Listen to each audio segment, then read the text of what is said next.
So I'm super excited to talk about this topic. I just love this whole theme of designing for accessibility. So I'm glad that we're going to talk a little bit more about this together and nerd out about this. And the cool thing, like, as you know, learning to design for accessibility, it's a huge leg up for each and every one of us in our careers. It gives you a superior design process. And also, because few designers are well versed in accessible design, when you know how to design for accessibility, it makes you stand out as an impressive top tier designer, like to your boss, to your clients. But probably the biggest benefit of knowing this stuff is that your team and the client will be building better products and be more safeguarded from lawsuits. I don't know if you guys knew that, but because some groups, they can actually be sued for discrimination if their digital products aren't accessible. So let's get into this. The top 3 strategies every UX designer needs to know about designing for accessibility. So let's real quick get on the same page with the definition. Web accessibility means that people with disabilities can equally perceive, understand, navigate, and interact with websites and tools. It also means that they can contribute equally without barriers. So honing in on that part there that says people with disabilities, who exactly is that? Like, who exactly are we designing for when we design for accessibility? For a lot of us, we think about maybe blind people. That's like the number one disability that comes to mind, right? And yes, blind people are definitely included, and they're in this category up here in visual impairments. But there's also all these other categories: motor impairments, hearing impairments, speech, cognitive and learning impairments. And the other thing to know is that accessible products benefit people without disabilities as well. And that's because impairments can be situational, temporary, or permanent. And I'll post these slides after so you can read all these if you're interested, but let's go through just the top row as an example. So in the visual category here, a situational impairment is something you can't walk away from. For example, using your phone in bright sunlight or in low battery mode. There's a glare on it and you can't really see it, so you have that visual impairment, right? But it's situational. You can walk away from it. You can go inside and fix the issue.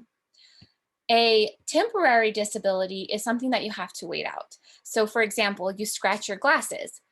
You have a vision impairment now looking through those scratched lenses, but it's temporary. In a couple of days or whenever you get around to getting new glasses, that is no longer an impairment for you. And then an example of permanent disabilities is like being legally blind or being colorblind. You can't change that. The thing to remember is that accessibility is usability for all. And I really love that. That's like a really poignant definition of it, I think. Usability for all, meaning it's for people of all abilities. A question that often comes up is whether or not accessibility is required by law, and also whether or not there's some standardized checklists of rules that we can follow to make digital products that are accessible. And the answer to these is yes and yes, but let me explain. So when it comes to accessibility compliance, there's 2 main things that we designers should know about. So the first is the WCAG.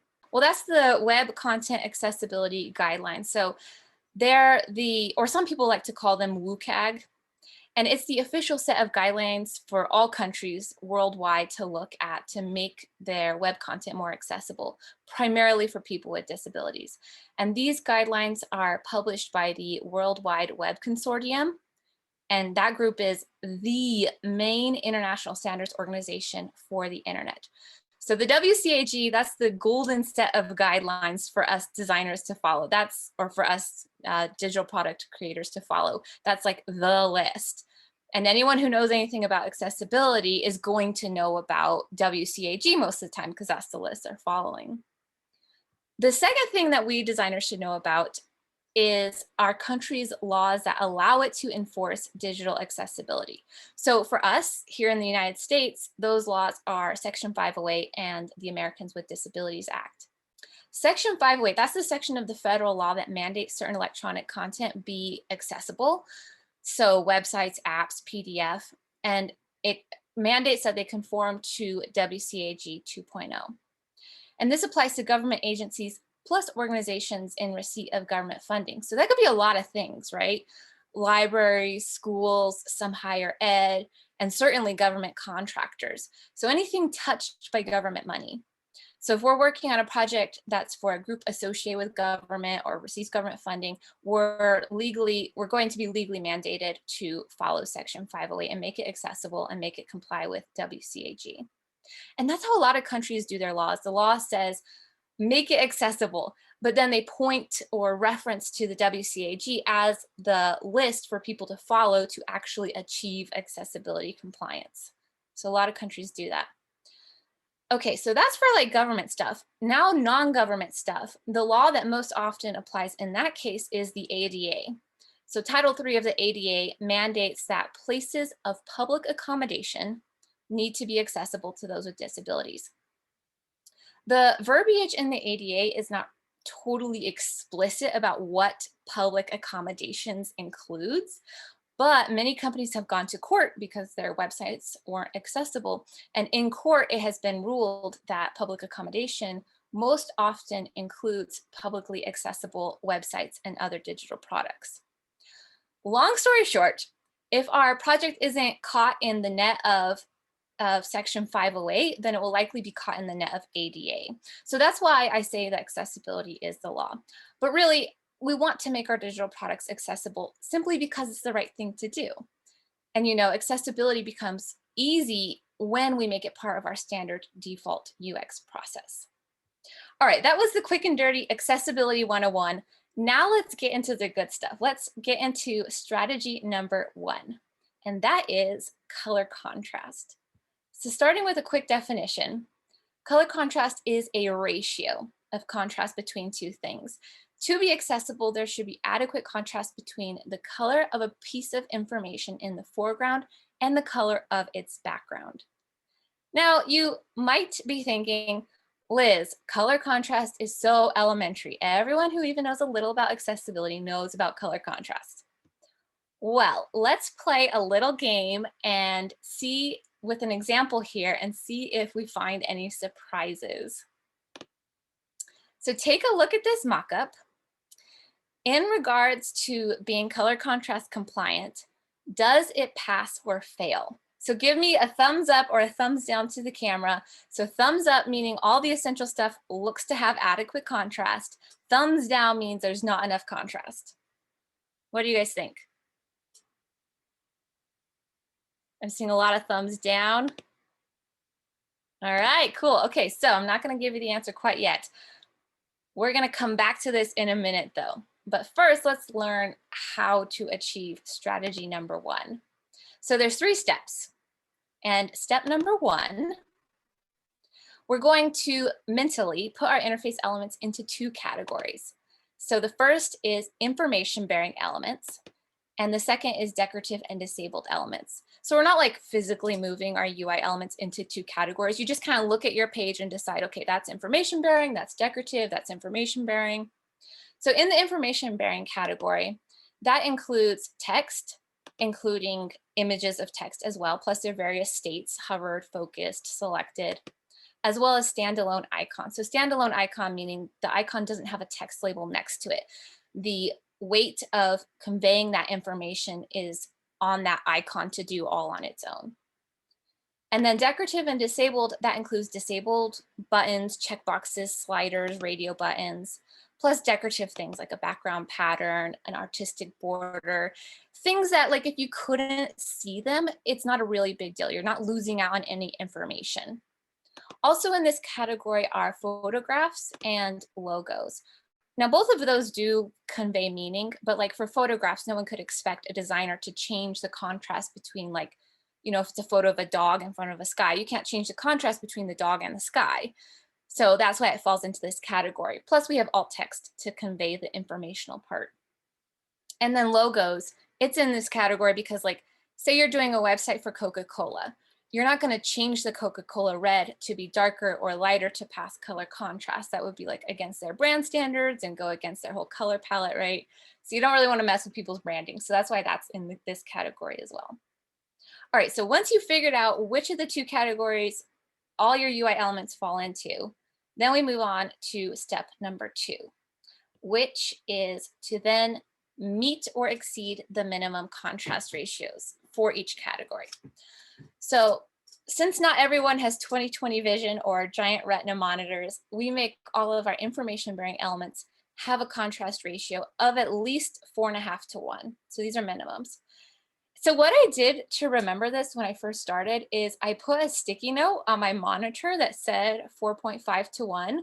So I didn't keep having to look it up, because when you start designing for accessibility, or if you're already doing it, this is like the golden number. You reference this number a lot. So consider putting a sticky note on your monitor. So there is one exception to that 4.5:1 rule, and that is for a few things: large text, graphical objects, and UI controls. So for them, the contrast ratio falls to 3:1. We're going to look at those here in a minute. For decorative and disabled elements, what's the required contrast ratio? Does anybody know? Okay, so I'll just tell you, if you were going to say there isn't one, you would be right. But just because there isn't a contrast requirement doesn't mean that they won't have, or that you wouldn't want to make them have, ample contrast anyways. For example, take a look at that little disabled button right here. This is disabled elements have gotten quite the attention in the disabled community, because a lot of people, myself included, think that disabled elements should be required to have enough contrast to be readable by everyone, and that disabled elements should go in that information bearing category. Because there's a reason we don't just delete the button when we disable it, right? We don't just leave a blank white space. We leave it there, but we gray it out, because we want people to still be able to see it and to read it and know that it's just not clickable, right?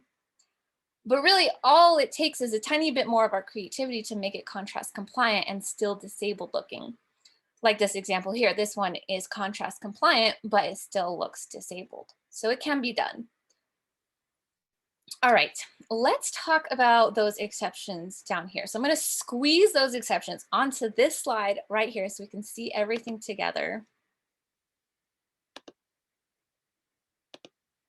So those exceptions are large text, UI controls, and graphical objects.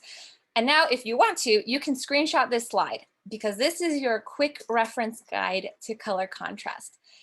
If you can memorize this one slide, that's why I shoved it all on here together. If you can memorize all of this, you will be leagues above other designers who don't know how to design for accessibility. This is like the almighty cheat sheet for achieving color contrast compliance. Because like if you think about all the math tests we've taken, the grammar tests we've taken, in comparison, this one slide isn't that much, right? So yay for wanting to be better designers. Okay, we have one more step to go. So step number 3. So now that we actually know what the required ratios are, let's put that knowledge to practice and make our UI designs contrast compliant. How do we check for color contrast so we can achieve these ratios? So I'm going to just real quick show you. There's a lot of online checkers that you can go to, but WebAIM, can you see, okay, on the screen, do you see the WebAIM website? Okay, cool. So this is my favorite website just because it's a trustworthy source. Like if anything in the WCAG changes, I know that they'll update it here. For example, they just, the latest thing they added was this section down here, because WCAG got updated, so they updated their contrast checker tool. So I like this site just because it's a trustworthy source. But there's a bunch of other more snazzy tools out there too. So if I'm going to check this little UI here that we were looking at. Okay, say that starting at the top, say we're going to check the word menu. So that's white, and then the background color, I already eyedroppered the hex code here. So you grab the hex code, whoops. You grab that hex code and then you paste it in here. So my foreground, that was white. And then my background, I paste that in. So now this is what you look at. 5.3 to 1 is the contrast ratio. And if I slide this slider here, you can see how that number changes. So this is how you can get the contrast ratio that you want. And say, for example, I don't like, if I darken it, I don't really like it. You can click on these little swatch icons too and like make it a little more cobalt if you want to get to the color you like. And then also as you're sliding, you can see these things pass or fail down here. So you want it to get to pass for the category that you're looking at.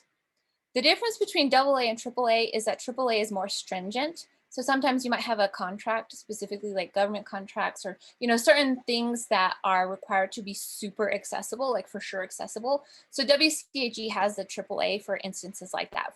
But for the vast majority of us, the majority of the time, we're going to be looking to pass on the AA criteria. And if you forget all this stuff, WebAIM is really nice and they explain all of it down here for us. So that's how you check to make sure you've exceeded the 4.5-to-1 ratio for your information bearing elements. Okay, let's go back to this here.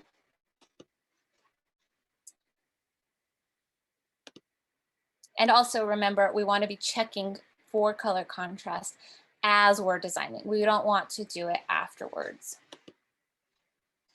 So now what do we think? Pass or fail? Did anybody's answer change? Thumbs up or thumbs down? Is it a pass or a fail? Well, if you said fail the first time, you were right. So let's just go through these really quick. This little caret icon at the top, is that information bearing? Yes, because if you didn't see it, you wouldn't know that there's drop-down functionality. So we make that have ample contrast. This little underline for the field input, is that information bearing? Well, you wouldn't know where to type your input if you couldn't see that underline. So yes, that's information bearing. We need to make that have ample contrast. How about the little eyeball icon? That's a standalone icon. There's no little text label next to it that says toggle visibility or anything like that. So that's information bearing. We need to make that have ample contrast too. The little tick mark in the checkbox, that tick mark is conveying that this checkbox is in its checked state, and states need to be compliant with contrast as well. So we fix that. And then the last one, the button, that one's just, it kind of looks like plain text, right? It's not doing really well for accessibility or usability. The signifiers aren't really giving us that perceived affordance of a button. So we fix that as well. And now this is much better and it passes. All right, so there's our before and after. And now that's the end of strategy number 1. So any quick questions before we move on to strategy number 2? Okay, let's sail on over to strategy number 2.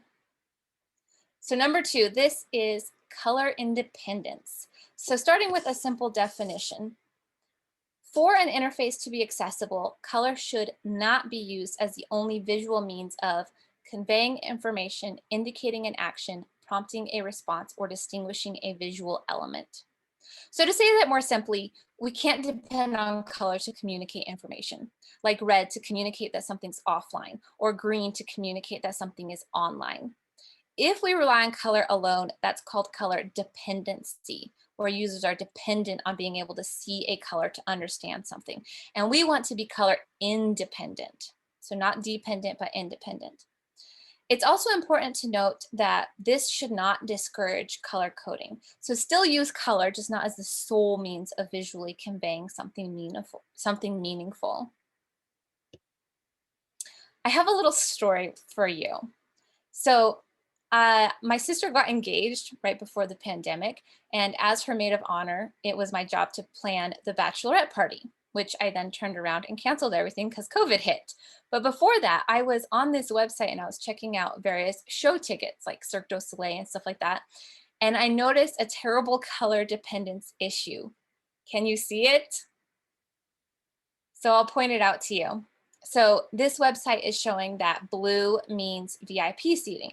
And then we go over here to the legend and okay, blue means VIP seating. Now we go look at the seating map of the venue and which one's blue. If I was completely colorblind and I only saw the world in grayscale, I would have no idea which one was blue. Or if I was colorblind in the sense that I got colors mixed up and I got blue and green mixed up, or I got blue and orange mixed up, I'd be buying the wrong seats, right? So that's a huge color dependency example. And that makes for a really bad user experience, right? So how do we achieve color independence? Number 1, learn how to recognize color dependence by going through an array of examples to train your eyes to recognize it. And then the number 2 thing that we do is we test for color dependence by using the grayscale test. So take a look at these examples down here, starting with the left, and watch what happens. This is the grayscale test. We just turn the design grayscale. And then we ask ourselves, or somebody else with fresh eyes, now that the hues are gone, is there anything that I can no longer, 1, identify, or 2, tell the difference between? So let's go through some of these examples right now and see how we do. So this first one, this is showing an error message, right? And we know it's an error message because it's got that red error text and the red field border. Well, when I turn it grayscale, can you tell there's an error? Probably not, because now that error text looks just like the helper text that we're seeing in below the second field. Okay, next example, this second one, we can tell from the main navigation that we are on the home page because that's highlighted, and then the other main nav items are navy blue and home is maroon. Let's turn it grayscale. Can we still tell what page we're on? Not so much, right? It kind of all looks like gray and gray and gray. Okay, let's look at the third one. We see that there are some text links in here and they're turquoise. And we know that they're links because they're turquoise. We turn it grayscale and now the links disappear. So you wouldn't, those links completely blend in with the other text because the designer didn't underline their links that had surrounding text. So always underline your links with surrounding text. And then lastly, for any sort of data visualizations, if we had a legend and the legend said, green is the United States, blue is Canada, purple is Mexico. Well, if you're colorblind, all of that means nothing to you because you can't see that. So those are some examples. And remember, we're checking for color dependence. We're checking for all this accessibility stuff as we're designing. Just like we don't add usability at the end, we also don't add accessibility at the end. Okay, so there's 3 steps to achieving this strategy. We're going to design a color independent progress tracker as an example to take us through these 3 steps. This is going to be fun. I love designing progress trackers. Okay, so take a look at this progress tracker right here. This is what we have so far. So in regards to color independence, does this pass or fail? And you guys are probably getting a hang of this now, but just give me a thumbs up or a thumbs down to the camera. Thumbs up meaning it passes color independence, thumbs down means it fails color independence. Okay, good. I'm seeing some thumbs. Awesome. Yep, you guys are getting a hang of this. I'll show you it in grayscale because that's the first thing we should do anyways. So we check in grayscale and yep, it fails because now the green and the turquoise look exactly the same. So we don't know. So step 1 and 2, we have successfully completed those in our little fictitious example here. So those are done. Turquoise is the current step and gray is the future step. So if we can't differentiate those 3 states in grayscale, then that's a color dependence issue. So let's fix it. Yes, like I said, that's a fail. So first, to fix this, what's step number 1? Step number 1, we're going to turn the whole thing one color, like all black or all graphite gray. And this is going to probably remind you of wireframing, you know, when we work in black and white. If you're putting in shades of gray, that means you're trying to communicate stuff with color and you're interjecting color dependence. So turn it all one color. And now let's start differentiating our 3 states. So the steps you've successfully completed, the step you're currently on, and the future step. So those are 3 states, past, current, and future. So let's differentiate those using structural elements only. So what's a way that we can differentiate them without using color at all? So how can we do this? Well, let's see, we can't use color, right? So we need to do it structurally. How about hollow versus solid? So let's do that for step 2. Okay, so now my future steps are hollow. But now we still need to differentiate between the past steps and the current steps. So how could we do that? We've already used hollow versus solid. How about using some icons? So step 3, let's throw in some icons. That'll be for number 1 and number 2. I'll flip between those so you can see what I did on number 1 and number 2. It's only a 5-step progress tracker, so it's okay if you can't see the numbers for those steps you've already completed. All right, so now we have successfully differentiated all 3 states without using color at all. And we can stop here if we want to. This is now accessible. But we could take it even further, and we're trying to be really good designers, right? So let's see what else we can do to like further enhance this structurally. So enhancement step number 1. So we can also play with the thickness of this connector line. So here I made it thicker between the past steps leading up to the current step. What else could we do? We could also play with the text formatting. So the step names down here, we could do bold, italic, so on. So I'm going to make the current step extra bold so it really stands out, and then I'll make the other ones regular. So there, I'll flip between them so you can kind of see that difference. The other thing that I want to do, that I want to make visually clear about this progress tracker, is that you can click any of these steps to bounce around. So these are all clickable. How do you visually show that these are clickable? I thought of a whole bunch of fancy ways I could do it, but at the end of the day, it's actually the simplest solution that's the most clear, and that is to just underline the steps. And now that's undeniably clear that you can click on these to jump to any page in the workflow. So there's a lot of other structural things we can do to differentiate our 3 steps. These are just some examples, right? So for example, we could also, for the current state, we could put a little triangle down here. We could put another ring around the 3. We could make the current state hollow, but make the stroke around it thicker to differentiate it from these future steps 4 and 5 that have a thinner stroke. And speaking about those future steps, we could make them a dotted line instead. So there's a whole bunch of stuff that we could do here structurally to differentiate these. Okay, so once we have it however we want, the last thing to do is give it a paint job. And that's important to still use color because it helps people who can see color. So we style it up with color, however it matches the branding we're going for. So I added in green for the check marks. I added in this decorative aura around number 3. And so now this is accessible and color independent. And we're all done. So that's how you design for color independence. All right, any questions? All right, let's get on to our last strategy. This one's going to be a quick one to share. Strategy number 3 is about interactive elements, like buttons, links, clickable icons, radio buttons, checkboxes, accordions, clickable cards or tiles, and so on. So there's a lot that I could share when it comes to designing accessible interactive elements. For example, we could talk about wording, like do our interactive elements read like they're interactive? Are we using task-specific words? Do we lead with the action words? Is each button or link label unique from the others on the page? We could talk about styling. So are the interactive elements styled to look interactive? So talking about shape, shadows, label capitalization, proximity, size, all of that good stuff.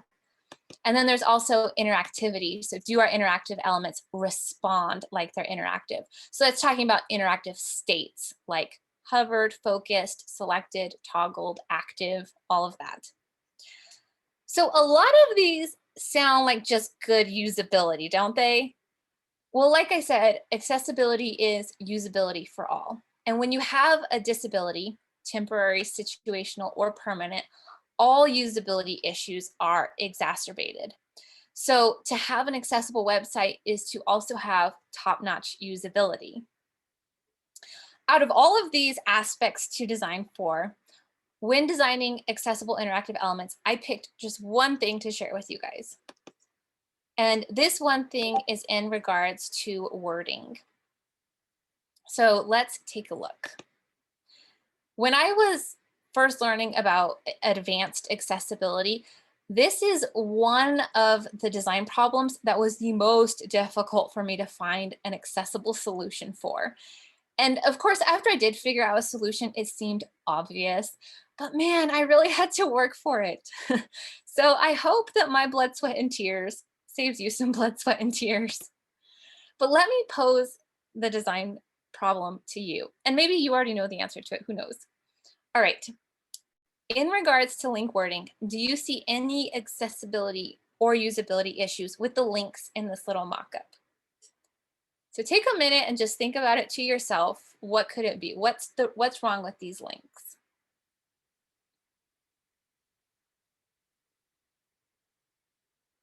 Okay, I'm gonna give you a hint. When it comes to link wording, we want to avoid non-specific links like continue reading, ... learn more, details, click here. So do you see the issue now? It's all those repeated read more links. But why is it so important that we avoid them? And why do we not want to rely on the surrounding text to give you context as to what you're reading more about?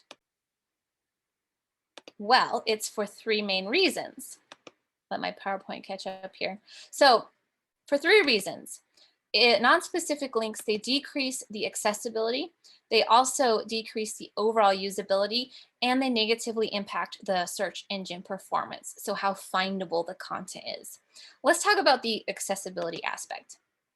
So assistive technologies like screen readers, they can provide us with a list of links on the page that then allow the screen reader user to jump to a link. So for example, say you're blind and you're navigating a website, you click a keyboard shortcut on your keyboard to bring up this pop-up. This is a feature of your screen reader. And this pop-up shows all of the links on the page and the screen reader reads them out loud. So it says, skip to content, Trident Showcase logo, Trident Showcase, State of Minnesota, mn.it central, how do I modify the header, and so on. So when you as the user hear one of these links that sounds like a place you want to go, like, okay, that's the page I want to go to, or that's the link I want to click on, you select it and the screen reader jumps you to that page of the interface. So imagine if this list of links said, read more, read more, read more, read more. That wouldn't be really helpful, right? You wouldn't know what you're reading more about. You wouldn't know where it's taking you.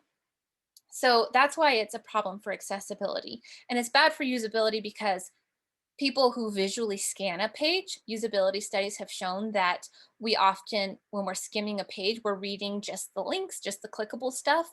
And so when you're visually scanning a page, same sort of functionality as what the screen reader is duplicating over here. You don't want to just read more, read more, read more, because it's not very helpful. So what could we use instead of the read more links? So I was thinking about this and I was like, okay, maybe I could say read full post or just full post or go to article. But all of those have the same issue, right? Like they're all non-specific duplicated links. So how do we solve for this? Do you guys want the answer? This took me way longer than it should have to figure out. Okay, so as I started to learn more about how to write really optimal links and button text, it became clear that what we really need to do is be explicit about where that link or button is transporting you to, or what action is it triggering. So transparent about the transport or the trigger. So what page is that link going to? Well, for this first post in the top corner, it's going to a page that's titled UX versus UI. That's the name of the article. So that's what my link should say. That way my link is being transparent about where it's taking you. You're going to a page that's about UX versus UI. So I could add that to the link and it would say, read more about UX versus UI. But that's going to be a very long, wordy link, right? Especially if I have article titles that are like entire sentences. So that wouldn't really be the most elegant or flexible solution. So what could we do instead? Well, I already have the words UX versus UI there at the top in the title. So the simplest solution is, drum roll, to just link that title right there. And then you style it to look clickable so people know. So there you go. Now the list of links that the screen reader pops up, it'll now read all the post titles for each of these instead of saying read more repeatedly. Now this is so much better for accessibility, usability, and SEO. Okay, so that's the end of strategy number 3 about wording interactive elements. Allow me to summarize everything we've talked about here for you. So our 3 accessibility strategies. First, we started with an intro and we talked about how accessibility is for people of all abilities and how disabilities can be temporary, situational, or permanent. We talked about WCAG, how that's like the golden list of guidelines to follow. And then we talked about Section 508 and ADA. So those are the US laws that legally mandate digital accessibility. Then getting into our strategies. Strategy number 1, that's for color contrast, and that helps people with low vision. So information bearing elements, they need to be that 4.5 to 1 contrast ratio, except large elements, UI controls, and graphical objects, those need to be 3 to 1 or greater. So you can use a contrast checker, an online contrast checker, to test those out. And then strategy number 2, that was about color independence, and that helps people that have color blindness. So the strategy is to not rely on color alone to convey meaning. So check for it by using the grayscale test, which simulates complete color blindness. And then our last strategy, number 3, that's about wording interactive elements. So that helps people who are using screen readers, people with cognitive disabilities, and it's also just good in general for usability, plus SEO and other things. So that strategy was about avoiding using non-descriptive links such as read more, learn more, continue reading, and alternatively link the title of the post or use the destination's page title for the link text. And remember, with all of these accessibility strategies, we need to check for these things as we're designing, not afterwards. Because like I said, we don't add usability at the end. We can't be adding accessibility at the end either. It just doesn't come out as good, right? Okay, so if you want to continue leveling up your knowledge about accessibility, I have a couple things to share with you. And I'll post these in the chat here in a minute, but like Ben mentioned, I have a course that I just recently launched about this topic. It's called How to Design for Accessibility, and it's specifically for UX designers, just the stuff that you need to know as a designer. We don't like get into the code. So there's a link to the course if you want to check it out. No obligations, obviously. And there's a coupon code that Udemy allows me to give out to my friends, family, associates, colleagues. So I'm giving you guys my best one. This is 86% off. So if you go to that link there, it brings up, or it goes to a page right here, and there's a video in the top corner. You see there's a video, and that's just a couple minutes long, and it previews what the course is about. So just want you to know that you can check that out before committing or anything.